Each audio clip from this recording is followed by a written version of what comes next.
So evangelism, we just said, it brings us into a community of formation and mission. A central question for John Wesley, and a central question for us, is when we finish evangelizing, do the persons we've evangelized end up as Christians? Wesley said, I was more convinced than ever that preaching like an apostle, without joining together those that are awakened and training them up in the ways of God, is only begetting children for the murderer. So for Wesley, the key was to bring people into formational communities. So evangelism is more communal than solitary. Evangelism invites persons into community, invites persons into a sustaining community. It keeps us focused on God and our neighbor and on our world. It's an inviting community. It reaches out to others in both word and deed and welcomes others into its worship and life. It's a sharing community that cares for one another. And it's a worshiping community that has God at its center. It's also a missional community. The early Methodists were communities of witness.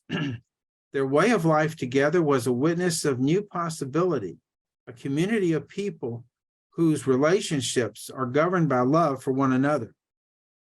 They were communities of testimony. They shared with one another and with those outside the community what God was doing in their lives. They were communities of hospitality. They were delighted to have new persons become a part of their communities. And they were communities of service. They engaged in a wide range of ministries to those in need. The people that were joining the Methodist movement, for the most part, were awakened sinners. So they were not, full-fledged Christians, although they were on the path. They were heading in the right direction. And so they began doing Christian things, by joining up, being part of a class meeting. So there is something to that.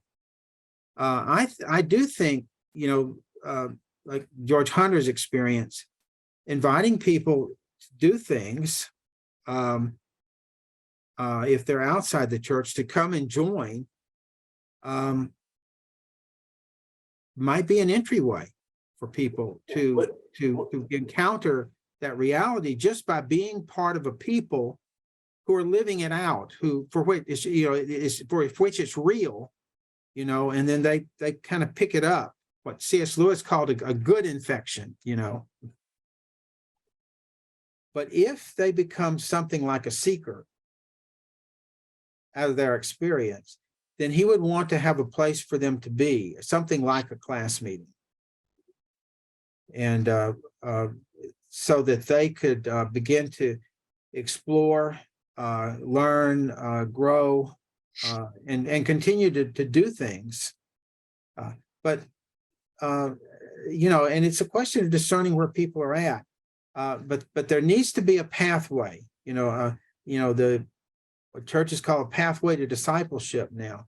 I mean, Wesley basically had that. He would have called it more the way of salvation, or a pathway to sanctification. But it's the idea that you're on a journey and you're growing, and the primary factor in the journey is the Holy Spirit, the whole work of the Holy Spirit in that person's life.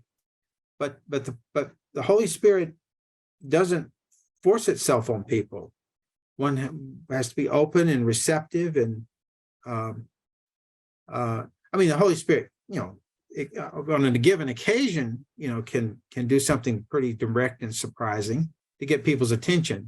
I do believe that, but normally people need to be open and receptive to God's work in their life, and to get them on a pathway. I think there's there's certainly many ways to do that. There's no one way. Wesley's way was one way. I think it's a really good way. And so replicating it is not a bad idea. But context makes a difference. And so it may be there are other ways of going at this.